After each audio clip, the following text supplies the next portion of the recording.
विद्यार्थी मित्रांनो आणि माझ्या सगळ्या सहकाऱ्यांनो, 10वी आणि 12वी ही 2 वर्ष फार महत्त्वाची समजली जातात. कारण 10वी आणि 12वीच्या होणाऱ्या परीक्षा आणि त्यांच्या मूल्यांकनातून म्हणजे त्यांच्या मिळालेल्या गुणांवरून साधारणपणे आपल्या करिअरची दिशा ठरते. करिअरची दिशा ठरवत असताना आतापर्यंतच्या प्रचलित पद्धतीनुसार आपण आपल्या वडीलधाऱ्या लोकांचं मार्गदर्शन घ्यायचो, आपल्या शेजाऱ्या-पाजाऱ्यांचं मार्गदर्शन घ्यायचो किंवा आपल्यापेक्षा वरिष्ठ विद्यार्थी जे अ, आपल्या सोबत असतात म्हणजे आपले सीनियर्स म्हणतो, त्यांचं मार्गदर्शन घेतो. याच्या संदर्भात अशी एक छान गोष्ट मला माहिती आहे. सर्वपल्ली राधाकृष्णन जे आपल्या भारताचे माजी राष्ट्रपती होते, त्यांना एकदा कुणीतरी प्रश्न विचारला, की तुम्ही तत्वज्ञ का झालात? आणि तत्वज्ञानाचा अभ्यास का केला? तर त्यांनी असं गमतीने सांगितलं, की जेव्हा मी माझ्या गावावरून 10वी पास झाल्यानंतर महाविद्यालयीन शिक्षणासाठी प्रवेश घेण्यासाठी तेव्हाचा मद्रास आणि आताचा चेन्नईला गेलो, तेव्हा राहण्याची सोय नव्हती म्हणून माझ्याच गावच्या एका वरिष्ठ मित्राकडे राहिलो, सीनियर मित्राकडे राहिलो. आणि त्याला विचारलं, की कोणते विषय घेऊ? त्या मित्रांनी गमतीने सांगितलं, की "तू काय शिकावं हे मला काही फारसं लक्षात येत नाही.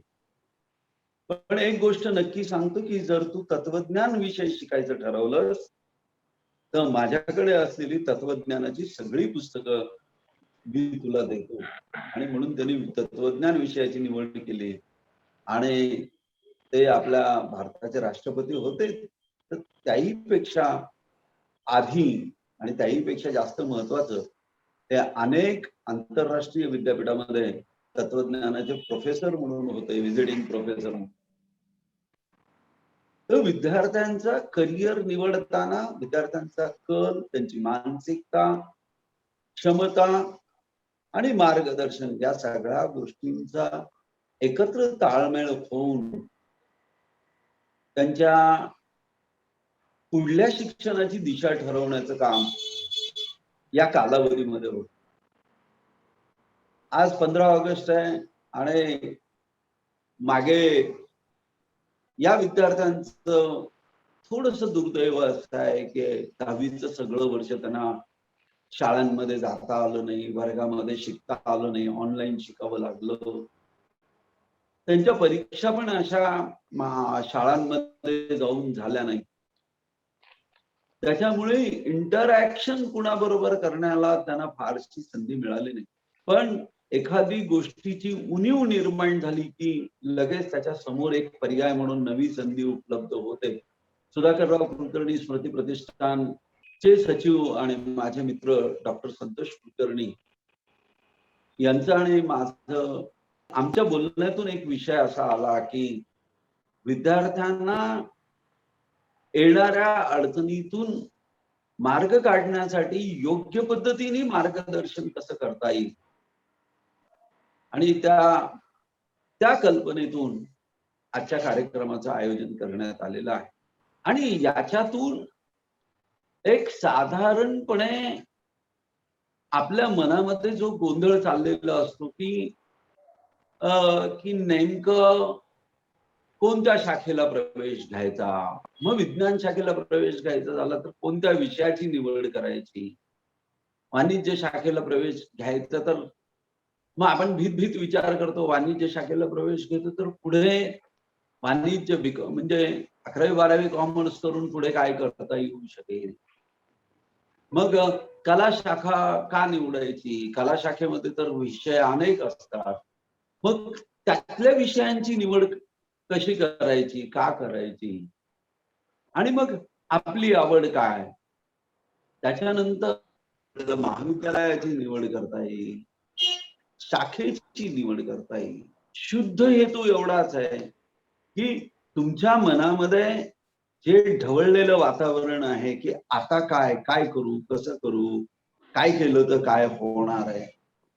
हे थोडंसं सेटल होऊन तुमच्या विचारांना एक दिशा मिळेल. या पॅनलवर वाणिज्य शाखेच्या मध्ये काही शंका असतील, वाणिज्य शाखा घेत असताना आपल्या मनामध्ये काही प्रश्न असतील तर त्या प्रश्नांचं साधारणपणे निचरा व्हावा आणि काही नवीन प्रश्न निर्माण झाले तर त्याची उत्तरं सापडावी याच्यासाठी आपल्यासाठी मार्गदर्शन करण्यासाठी उपलब्ध आहेत माझे अजून एक सहकारी शैलेश कानडे. शैलेश कानडे हे गेल्या 11-12 वर्षापासून आमच्या महाविद्यालयामध्ये प्राध्यापक आहेत. महात्मा बसवेश्वर महाविद्यालयामध्ये प्राध्यापक आहेत. त्यांचंही विद्यार्थ्यांबरोबरचं इंटरॅक्शन खूप चांगलं आहे आणि कॉमर्स वाणिज्य या शाखेबद्दल आत्मीयतेने विचार करणारे, आत्मीयतेने आपली मांडणी करणारे ते एक उत्कृष्ट प्राध्यापक आहेत. त्याच्यानंतर तिसऱ्या आहेत कला विभागातून डॉक्टर उमा खडगे मॅडम. त्या आमच्या सहकारी आहेत. त्यांनी 3 विषयात पोस्ट ग्रॅज्युएशन केलेलं आहे. MA 3 विषयामध्ये. राज्यशास्त्रामध्ये त्यांची PhD आहे. अनेक सामाजिक संस्थांमध्ये त्यांनी काम केलेलं आहे. त्याच्यानंतर त्यांना वेगवेगळे पुरस्कार प्राप्त आहेत.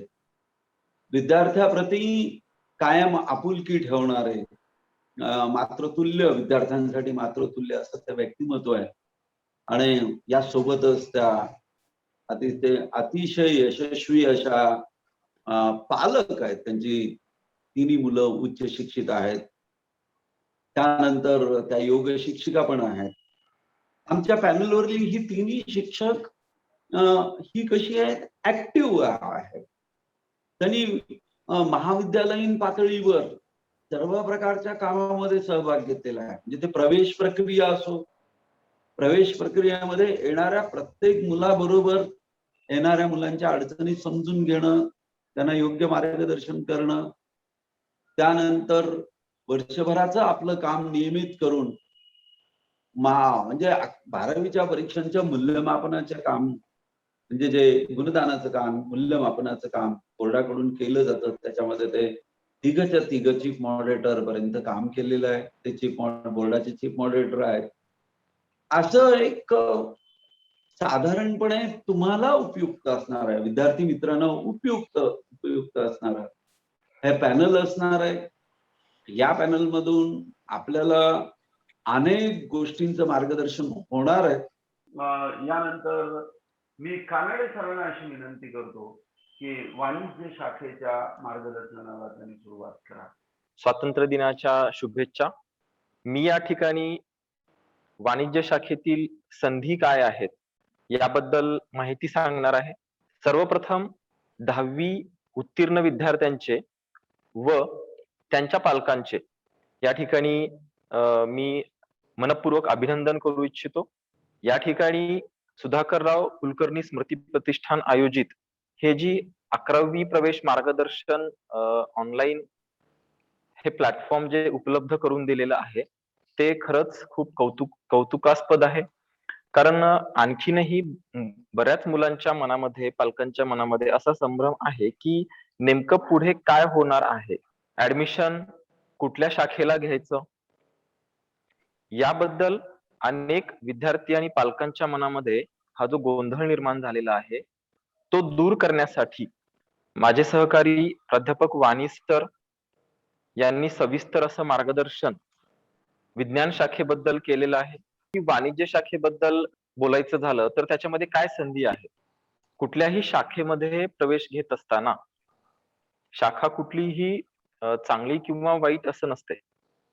प्रत्येक शाखेमध्ये खूप करण्यासारखं काही आहे आणि करिअरच्या अनेक संधी उपलब्ध आहेत. फक्त आपल्याला ते शोधण्याची गरज असते. पारंपरिक शिक्षण सगळ्यात पहिल्यांदा डोक्यामध्ये विचार येतो विद्यार्थ्यांच्या, पालकांच्या की सायन्स स्ट्रीमचा. त्याच्यानंतर मग कुठेतरी कमी मार्क्स पडलेले असतील तर मग कॉमर्स मध्ये येण्याचा विचार विद्यार्थी करतात आणि त्याच्यापेक्षा कमी पडलेले असतील तर मग आर्ट्स मध्ये येण्याचा विचार करतात. परंतु मला असं वाटतं की मार्क्स वरती शाखा निवडणं हे चुकीचं होईल. तर मग काय करायला पाहिजे. तर मी विद्यार्थ्यांना एक सुचवेन की पहिल्यांदा तुम्ही काय करा की 10वी पर्यंत जे विषय तुम्ही अभ्यासलेले आहेत, त्या प्रत्येक विषयांचे म्हणजे एकूण विषयांचे 3 भाग तुम्ही करा. पहिला भाग आवडीचे विषय तुम्ही बाजूला काढा. दुसरा कमी आवडीचे विषय बाजूला काढा. आणि तिसरा जे विषय तुम्हाला आवडत नाहीत असे विषय बाजूला काढा. जे आवडीचे विषय आहेत नक्कीच तुम्ही ती शाखा निवडली पाहिजे. आणि मागच्या अनेक वर्षापासून शासनाचं मी असं एका ठिकाणी वाचलेलं होतं की कल चाचणी घेतल्यानंतर एका विद्यार्थ्याला त्याचा कल हा इलेक्ट्रॉनिक्स विषयाकडे किंवा इलेक्ट्रॉनिक्स विषयामध्ये तो आला. परंतु त्याला गणित विषय हा आवडत नव्हता. जी कल चाचणी आपली येईल तोच विषय निवडावा किंवा तोच विषयामध्ये रस निर्माण करावा असं काही नाही. जो विषय आपल्याला आवडीचा आहे त्या विषयामध्ये करिअर केलं किंवा तो विषय पुढील शाखेसाठी पुढील अभ्यासासाठी जर निवडला तर ते विद्यार्थ्यांसाठी योग्य ठरेल असं मला वाटतं. कॉमर्स शाखेबद्दल इतकंसं काही विद्यार्थ्यांना आणि पालकांना किंवा त्याच्यामधले असलेल्या करिअर बद्दल संधीबद्दल म्हणावी तितकी माहिती आणखीन झालेली नाहीये. कॉमर्स म्हणलं की सीए किंवा सीएस हेच दोन करिअर म्हणजे अत्युच्च करिअर आहेत कॉमर्समध्ये असं त्यांच्या एक मनामध्ये कुठेतरी असतं. चार्टर्ड अकाउंटंट म्हणजे सनदी लेखापाल त्याला आपण म्हणतो. मोठ्या मोठ्या कंपन्यांवरती जे अकाउंटिंग केलं जातं त्याचं ऑडिट करण्याचं काम किंवा स्वतःची प्रॅक्टिस सुद्धा चार्टर्ड अकाउंटंट झाल्यानंतर करता येते. तसेच कंपनी सेक्रेटरी पण आहे. परंतु कॉमर्स झाल्यानंतर पुढे काय काय करिअरच्या संधी आहेत आणि आपण काय करू शकतो. कॉमर्स ही अशी एकमेव शाखा आहे की प्रत्येक क्षेत्रामध्ये मग ते सायन्स असेल किंवा आर्ट्स असेल या प्रत्येक क्षेत्रामध्ये कॉमर्सचा माणूस हा लागतो नक्कीच. कारण ज्या ठिकाणी अर्थ किंवा ज्या ठिकाणी पैसा आला त्या ठिकाणी कॉमर्स हे आलंच. मग नवीन संधी काय आहेत, नवीन अभ्यासक्रम काय आहेत कॉमर्स मधले हे मी आज तुम्हाला सांगणार आहे. तर सगळ्यात पहिल्यांदा आफ्टर 12th और आफ्टर बीकॉम आता या ठिकाणी हा जो व्याख्यान आयोजित केलं गेलेलं आहे खरं तर ते 11वीच्या प्रवेशाबद्दलच्या मार्गदर्शनासाठी केलं गेलेलं आहे. इन जनरल कॉमर्स शाखेमध्ये संपूर्ण महाराष्ट्रामध्ये सर्व विषय हे सारखेच असतात. त्याच्यामध्ये सेक्रेटरियल प्रॅक्टिस हा एक विषय आहे म्हणजे सचिवाची कार्यपद्धती. दुसरा विषय आहे बुककीपिंग अँड अकाउंटन्सी. तिसरा विषय असतो इकॉनॉमिक्स. चौथा विषय असतो organization of commerce and management, वाणिज्य संघटन आणि व्यवस्थापन. त्याच्यानंतर बाकीच्या काही कॉलेजेसमध्ये मॅथमॅटिक्स हा देखील विषय आहे. इंग्रजी आणि सेकंड लँग्वेज म्हणजे भाषा विषय हे 2 सब्जेक्ट कंपल्सरी असतात आणि वाणिज्य शाखेतले हे विषय अकाउंटन्सी, एसपी, इकॉनॉमिक्स आणि ओसीएम. संपूर्ण महाराष्ट्रामध्ये स्टेट बोर्डचा जो सिलेबस आहे सगळीकडे हेच विषय या ठिकाणी शिकवले जातात. सेक्रेटरियल प्रॅक्टिस या विषयामध्ये कॉर्पोरेट वर्ल्ड मध्ये कंपन्यामध्ये सेक्रेटरीची जी सेक्रेटरी हे जे पद आहे किंवा सचिवाची जी भूमिका आहे, सचिवाचे जे फंक्शन्स आहेत, कार्य आहेत, त्याच्या ड्युटीज काय आहेत याबद्दलचं डिटेल विश्लेषण सेक्रेटरियल प्रॅक्टिस या विषयामध्ये अभ्यासक्रम ठेवलेला आहे. बुककीपिंग अँड अकाउंटन्सी हा जो विषय आहे हा कॉमर्स शाखेमधला सगळ्यात महत्वाचा विषय असा समजला जातो की ज्याच्यामध्ये लेखापरीक्षण, अकाउंट्स कसे लिहिले जातात याबद्दल माहिती असते. इकॉनॉमिक्स म्हणजे अर्थशास्त्र या विषयाबद्दल माहिती पाहायची झाली तर आपण सकाळी उठल्यापासून ते झोपेपर्यंत ज्या ज्या काही वस्तू आपण वापरतो त्या सगळ्या वस्तू ज्या ठिकाणी तयार होतात म्हणजे जी मॅन्युफॅक्चरिंग इंडस्ट्री असेल त्याचा समावेश कॉमर्स मध्ये होतो.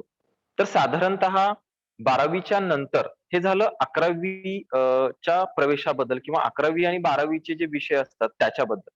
11वीला जे विषय असतात तेच 12वीला पण विषय असतील. त्याच्यानंतरच्या ज्या संधी आहेत, बीकॉमच्या नंतरच्या ज्या संधी आहेत त्याच्यामध्ये मास्टर ऑफ कॉमर्स आहे म्हणजे एमकॉम, MBA आपण करू शकतो, master of business administration, master of management studies, MMS, master in mass communication आणि मास्टर इन मास मीडिया. आपल्याला स्पेशलायझेशन सुद्धा करता येतं. म्हणजे MBA करायचं असेल तर त्याच्यामध्ये finance and marketing, finance and banking, entrepreneurship म्हणजे उद्योजक, advertising, brand management, human resource management, public relation, journalism and photo journalism. तर अशा अनेक क्षेत्रामध्ये आपण या ठिकाणी कॉमर्स शाखेमध्ये प्रवेश घेतल्यानंतर आपल्याला संधी उपलब्ध होऊ शकतात. त्याच्यानंतर कॉमर्समध्ये याच्या व्यतिरिक्त आणखीन आपल्याला काय करता येऊ शकतं? आपण अकाउंटंट म्हणून आपली स्वतःची प्रॅक्टिस करू शकतो. तसेच finance controller, accountant executive, chartered accountant, company secretary, finance analyst, portfolio manager, tax auditor, tax consultant, diploma in taxation law. हा डिप्लोमा केल्यानंतर आपण स्वतःची प्रॅक्टिस टॅक्स कन्सल्टंट म्हणून सुद्धा करू शकतो. Auditor, statistician, economist, credit manager, junior accountant, book keeper, internet marketing executive, असे अनेक करिअरच्या संधी कॉमर्स शाखेमध्ये उपलब्ध आहेत. भारतामध्ये अनेक कॉमर्सची महाविद्यालये म्हणजे नामांकित महाविद्यालये उपलब्ध आहेत की ज्याच्या माध्यमातून प्लेसमेंट्स आपल्याला उपलब्ध करून त्या मिळू शकतात. मग त्याच्यामध्ये उद्योग आणि कंपन्यांमार्फत प्लेसमेंटला प्राधान्य देणाऱ्या काही महाविद्यालये सुद्धा आज उपलब्ध आहेत. याच्या व्यतिरिक्त आज आपण या कोरोनामुळे देशातील जी आरोग्य व्यवस्था याच्यावरती प्रचंड ताण आलेला आहे. शिवाय व्यवस्थेला आता एका आमूलाग्र बदलांना सामोरं जावं लागणार आहे. मग कोरोनाचे रुग्ण असतील, कोरोना नसलेले रुग्ण असतील, अशी विभागणी सार्वजनिक आणि खाजगी क्षेत्रातील रुग्णांना करावी लागेल. म्हणजे सांगण्याचा मुद्दा असा की हे जे कॉर्पोरेट हॉस्पिटल्स आहेत, हे मोठे मोठे जे हॉस्पिटल्स आहेत, या हॉस्पिटल्समध्ये व्यवस्थापन करण्यासाठी, व्यवस्थापकाचं काम करण्यासाठी सुद्धा कॉमर्सच्या माणसाची गरज लागते. म्हणजे या परिस्थितीमुळे, या सध्याच्या परिस्थितीमुळे म्हणजे या आरोग्य क्षेत्राला किती महत्व आलेलं आहे. त्यावरून आपल्याला लक्षात येते की आरोग्य सुविधा आणि सेवा पुरवणाऱ्या क्षेत्राची व्यावसायिक पुनर्रचना निर्माण केलेली आहे. त्यामुळं या उद्योग क्षेत्राचं जे अर्थकारण जे आहे ते सुद्धा बदललेलं आहे आणि त्याच्यामुळे या क्षेत्राच्या सुव्यवस्थित व्यवस्थापनासाठी प्रशिक्षित मनुष्यबळाची गरज ही रुग्णालय व्यवस्थापन किंवा प्रशासन यांच्यावरती येऊन ठेपलेली आहे. आणि त्याच्यामुळे अनेक अशा भारतामध्ये संस्था आहेत की त्या रुग्णालयाचं प्रशासन कशा प्रकारे केलं जावं याचे काही अभ्यासक्रम काही संस्थांनी, मोठ्या मोठ्या संस्थांनी सुरू केलेले आहेत. मग त्याच्यामध्ये Tata institute of social science या संस्थेअंतर्गत अनेक कोर्सेस, अनेक डिप्लोमा कॉमर्सच्या विद्यार्थ्यांना किंवा कुठल्याही शाखेच्या विद्यार्थ्यांना उपलब्ध करून देण्यात आलेले आहेत. ते करू शकतात. मग याच्यामध्ये सर्वसाधारणपणे काय आपल्याला शिकता येईल, म्हणजे रुग्णालयाचे प्रशासक म्हणून आपण कॉमर्स मधनं आपण त्या ठिकाणी आपल्याला संधी मिळू शकते. म्हणजे अर्थकारण त्याचं कसं करायचं, अर्थशास्त्र, वित्तीय व्यवस्थापन, संस्थात्मक वर्तणूक कशी असावी, रुग्णालय व्यवस्थापनाची तत्वे काय असतात, रुग्णालयासाठीची संशोधन पद्धती काय आहे, संस्था आणि वैद्यकीय म्हणजे सुपर स्पेशालिटी सेवांचे प्रशासन कसं असावं, वैद्यकीय साहित्य आणि वैद्यकीय तंत्रज्ञान व्यवस्थापन, या सगळ्यांची माहिती या कोर्स मध्ये आपल्याला दिली जाते.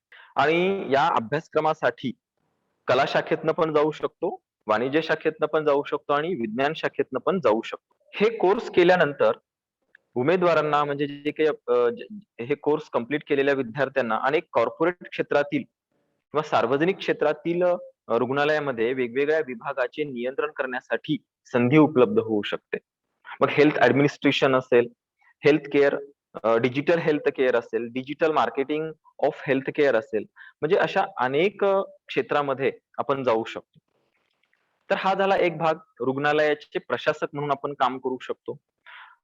आणि आपण कोरोना काळामध्ये जर विचार केला तर या क्षेत्रामध्ये 2022 पर्यंत जवळपास $372 बिलियन पर्यंत वाढ अपेक्षित आहे, असं तज्ञांचं मत आहे. म्हणजे एवढी मोठी गुंतवणूक या क्षेत्रामध्ये केली जाऊ शकते असं तज्ञांचं मत आहे.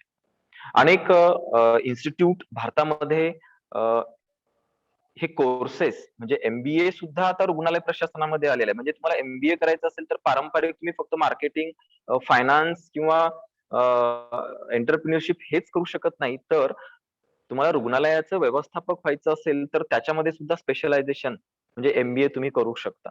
Institute of health management research university ही आरोग्य सेवा सुविधा देण्यासाठी आवश्यक असणारे स्पेशलाइज्ड अभ्यासक्रम चालवणारी संस्था आहे. म्हणजे फक्त आपल्याला गरज आहे ती डोळे उघडे ठेवून आणि एक शोध घेण्याची गरज आहे. एवढ्या संधी आपल्याला उपलब्ध आहेत. त्याच्याशिवाय आणखीन मी तुम्हाला सांगू इच्छितो की कॉमर्समध्ये फक्त अकाउंटिंग करणे, ऑडिट करणे एवढ्याच पर्यंत मर्यादित नाहीये ही शाखा. तर त्याच्यामध्ये कृषी उद्योग व्यवस्थापक ह्या गोष्टी आपल्याला माहिती नसतात बऱ्याच विद्यार्थ्यांना आणि पालकांना. भारतीय अर्थव्यवस्थेचा जो कणा आहे तो शेती हा आहे. आपण आता कोरोना काळामध्ये आपण बघतो अनेक क्षेत्र, अनेक उद्योग डबघाईला आलेले आहेत. परंतु शेती उत्पादन हे एकमेव असं क्षेत्र आहे की जे समाधानकारक आहे. कारण त्याच्याशिवाय आपण जगू शकत नाही, शेती उत्पादनाशिवाय. आणि काही राज्यामध्ये ह्या कोरोना काळामध्ये सुद्धा खूप मोठ्या प्रमाणामध्ये उत्पादन झालंय. कृषी क्षेत्राचा वाटा आपल्या एकूण सकल उत्पादनामध्ये देशाच्या 16% अधिक आहे. त्याच्यामुळे कृषी क्षेत्राला एक भरारी किंवा एक ऊर्जितावस्था येण्याचे दिवस दिवस म्हणजे पूर्वी तर होतेच, परंतु आताही आणखीन ऊर्जितावस्था येण्याचे दिवस आलेले आहेत या कोरोनामुळे. आणि हे कृषी आधारित उद्योग जे असतात ते सुद्धा खूप मोठ्या प्रमाणामध्ये पुढे येत आहेत. भारत हा कृषी उत्पादन करणाऱ्या देशांमध्ये जगातील दुसऱ्या क्रमांकाचा देश आहे. आणि म्हणून सध्याचा जो काळ आहे तो कृषी उद्योगाच्या व्यावसायिकपणावरती भर देण्यासाठी महत्वाचा ठरणार आहे. कारण अन्न ही मनुष्याची महत्वाची अशी गरज आहे, मूलभूत अशी गरज आहे. आणि त्याच्यामुळे हे ज्या मोठ्या मोठ्या कंपन्या आहेत, कृषी उत्पादन करणाऱ्या कंपन्या ज्या आहेत, त्या कंपन्याचं व्यवस्थापन करण्यासाठी सुद्धा कॉमर्सच्या व्यक्तीची, विद्यार्थ्याची गरज असते. कारण जागतिक पातळीवरती उद्योग टिकून ठेवायचे असतील तर जागतिक व्यापार संस्थांचे जे नियम असतात, जागतिक स्तरावरील स्पर्धात्मकता, त्यामुळे कृषी आधारित उद्योग आणि व्यवस्थापनास महत्व मिळत आहे. त्यामुळं भारतामध्ये इंडियन इन्स्टिट्यूट ऑफ मॅनेजमेंट असेल म्हणजे IIM असेल अहमदाबाद मधले, Indian Institute of Management Lucknow असेल, अशा देशातील अनेक काही महत्वाच्या संस्थांनी MBA in agri business management हा अभ्यासक्रम सुरू केलेला आहे. आणि तो कॉमर्स झालेल्या विद्यार्थ्यांना सुद्धा करता येऊ शकतो. ना त्याच्यामध्ये तुम्हाला जी काही त्या संस्थेची एंट्रन्स टेस्ट असेल ती द्यावी लागते. रोजगाराच्या संधी यामध्ये काय उपलब्ध आहेत? या रोजगाराच्या या क्षेत्रामध्ये म्हणजे कृषी उद्योग व्यवस्थापनामध्ये अनेक मोठ्या मोठ्या मल्टीनॅशनल कंपन्या सुद्धा आहेत. मग त्याच्यामध्ये गोदरेज अॅग्रोवेटिव्ह आहे, PI इंडस्ट्री आहे, पायनिअरिंग व्हेंचर आहे, रिलायन्स फ्रेश आहे, अमेझॉन आहे. अनेक जे कृषी मधून निघणारं उत्पादन जे आहे त्याच्यावरती जी प्रोसेसिंग केली जाते त्याला फूड प्रोसेसिंग असं म्हणतो आपण. अशा कंपन्यामध्ये सुद्धा कॉमर्सच्या विद्यार्थ्यांना अतिशय महत्वाच्या संधी या ठिकाणी उपलब्ध आहेत आणि होऊ शकतात. तर फक्त आपल्याला याच्यामध्ये एका वेगळ्या थोड्या कौशल्याची गरज असते आणि ते कौशल्य आपण हे अभ्यासक्रम पूर्ण करून आपण मिळवू शकतो. कृषी व्यवसाय व्यवस्थापन क्षेत्रासाठी आवश्यक ज्या गोष्टी आहेत त्याच्यामध्ये वित्त, विपणन, निर्मिती, उत्पादन कौशल्य तंत्र या गोष्टींची आवश्यकता असते. हे झालं कृषी उद्योग आणि व्यवस्थापनाबाबतीतले.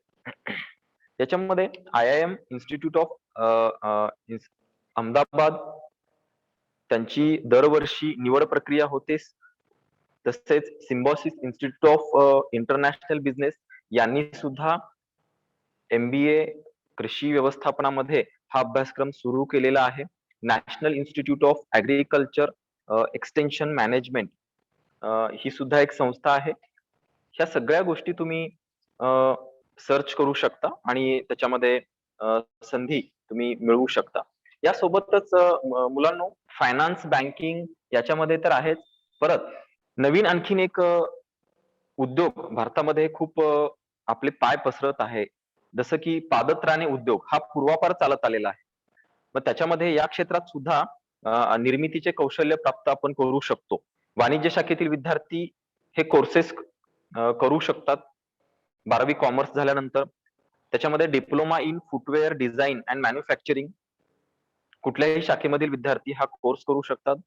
Advanced certificate course in footwear manufacturing, post graduate diploma in footwear technology, central footwear institute of Chennai या संस्थेमध्ये सुद्धा आपण हा अभ्यासक्रम पूर्ण करू शकतो. विद्यार्थी मित्रांनो, कॉमर्स शाखेबद्दल पारंपरिक अभ्यासक्रमाशिवाय विषय तुम्हाला सांगितले, त्याच्यासोबतच डिजिटल मार्केटिंग आहे. तसेच पर्यटन आणि इव्हेंट्स म्हणजे आपण त्याला इव्हेंट मॅनेजमेंट जे म्हणतो, वेगवेगळे मोठे मोठे कार्यक्रम वगैरे जे होतात त्याचं इव्हेंट मॅनेजमेंट जे केलं जातं त्याचे सुद्धा कोर्सेस उपलब्ध आहेत अनेक संस्थांमार्फत. तेही आपण करू शकता कॉमर्स शाखेनंतर. National institute of fashion technology एक स्मार्ट करिअर म्हणून या फॅशन टेक्नॉलॉजीकडे सुद्धा आपण वळू शकतो आफ्टर कॉमर्स. अनेक संस्था त्याच्यामध्ये कार्यरत आहेत.